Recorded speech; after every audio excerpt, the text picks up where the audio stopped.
সংসদ কর্তৃক আয়োজিত আজকের এই ফুটবল টুর্নামেন্টে উপস্থিত এলাকাবাসী, গ্রামবাসী, প্রতিবেশী সবাইকে আসসালামু আলাইকুম।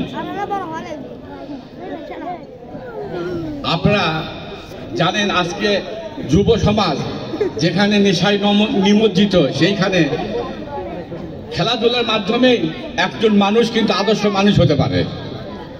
তা আমি আপনাদের এখানে ইয়ং ছেলে ফেলে বেশি, আপনাদের কাছে করজোরে অনুরোধ থাকবে, নেশা মুক্ত থাকুন, নিজেকে বাঁচুন, দেশকে বাঁচান। গত কিছুদিন পূর্বে আমরা বিজয় দিবস পালন করলাম, ঠিক না?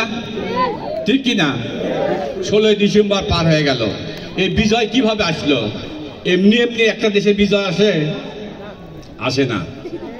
1971 সালের 26শে মার্চ যখন এদেশের মানুষ দেশের স্বাধীনতার জন্য দিক বিদন্ডে ছুটে বেরছিল, যখন এদেশের স্বাধীনতার জন্য তারা লড়াই করার প্রস্তুতি নিচ্ছিল, ঠিক সেই সময় তৎকালীন যারা আওয়ামী লীগের নেতৃত্বে ছিলেন তাদের কাছ থেকে দেশবাসী নেতৃত্ব চাচ্ছিল তারা কিভাবে যুদ্ধে ঝাঁপিয়ে পড়বেন। ঠিক সেই সময় 25শে মার্চ 1971 সালে শেখ মুজিবুর রহমান এই দেশের মানুষদের কোনো দিক নির্দেশনা না দিয়ে উনি আত্মগোপন করলেন।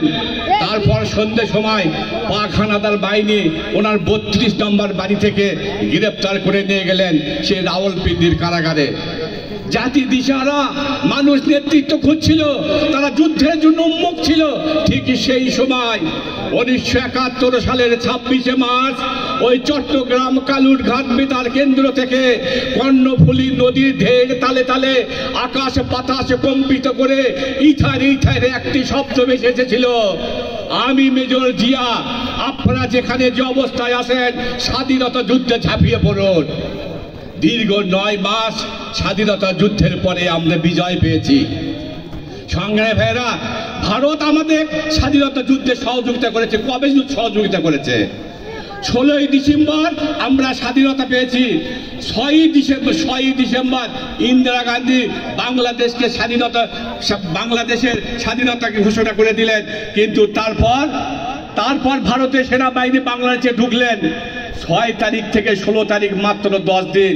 10 দিনের যুদ্ধে কি বাংলাদেশ স্বাধীন হয়েছে? হয় নাই।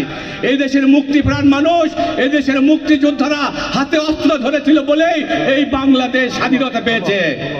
ঠিকই তেমনই ভাবে তারেক রহমান ওই সুদূর লন্ডন থেকে নেতৃত্ব দিয়েছে।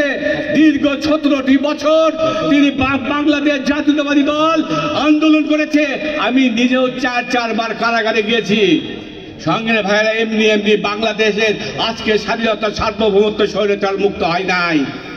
আজকে যারা বৈষম্য বিরোধী ছাত্র ভাইরা আন্দোলন করলেন জুলাই থেকে আগস্টের 4 তারিখ পর্যন্ত, এই 1 মাসেই কি দেশ স্বৈরাচার মুক্ত হয়ে গেছে? স্বৈরাচার মুক্ত হওয়ার বীজ বপন করেছিলেন তারেক রহমান 17 বছর আগেই।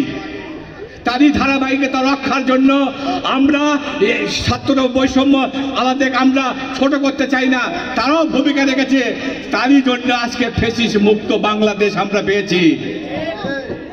এই বাংলাদেশকে আমাদের গড়তে হবে। এই বাংলাদেশের স্বাধীনতা, সার্বভৌমত্বকে আমাদের ধরে রাখতে হবে। এই যুব সমাজকে আমাদের কাজে লাগাতে হবে। এই যে অনন্তপাল সরকারি প্রাথমিক বিদ্যালয়, এই স্কুলে ক্লাস 1 থেকে 5 পর্যন্ত আমি এখানকার লেখাপড়া করেছি। আজকে এখান থেকে লেখাপড়া করার পরে বগুড়া জেলা স্কুল থেকে রাজশাহী বিশ্ববিদ্যালয়ের মধ্যে লেখাপড়া করে আসছি। আজকে আপনারা যারা এখানে আছেন, আপনারাও চেষ্টা করুন, একদিন আপনারা বাংলাদেশের নেতৃত্ব দিতে পারবেন ইনশাল্লাহ। সংগ্রামী ভাইরা, কাউকে ছোট ভাবা ঠিক নয়।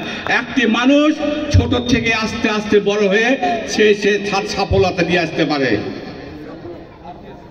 আমি বেশি বক্তব্য রাখবো না, এখন মাগরিবের আজান দেবে। পরিশেষে আরিফুল ইসলাম রনির রুহের মাগফিরাত কামনা করে আমি আমার বক্তব্য শেষ করছি। শহীদ জিয়াউর রহমান, দেশনেত্রী বেগম খালেদা জিয়ার জিন্দাবাদ, তারেক রহমান জিন্দাবাদ এবং কোকর রহমান জিন্দাবাদ। আপনারা আগামী দিনে সবাই স্বতঃস্ফূর্তভাবে দেশ গড়ার কাজে লাগাবেন, এই আশা প্রত্যাশা রেখে আমি আমার সংক্ষিপ্ত বক্তব্য শেষ করলাম। সবাইকে ধন্যবাদ। শহীদ অমর হোক বেগম খালেদা জিয়া জিন্দাবাদ। ধন্যবাদ।